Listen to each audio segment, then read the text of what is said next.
Welcome to the Slop Farm. Enjoy the video. In this video, I will show how to make jollof rice. Begin by rinsing and draining rice, then chop 1 onion, garlic, and ginger finely and measure your spices. Heat oil, sauté aromatics, add blended tomato pepper sauce, and cook until reduced. Stir in stock, add rice evenly, cover and simmer gently until done. Finish with a quick fork through and adjust salt to taste for a bright, balanced plate.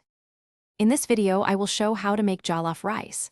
Simmer your blended tomato and pepper mix until the oil rises and the raw taste cooks off, then taste and season in small increments. Add thyme, bay leaf, curry powder, and a bit of cayenne for warmth. Adjust to your spice tolerance. Stir in stock and let flavors marry briefly before adding rice for a cohesive, well-seasoned dish. In this video, I will show how to make jollof rice. Quick recommendation. The Owala water bottle is perfect for staying hydrated while you stand over the stove or serve friends, and it fits neatly beside your prep station without tipping.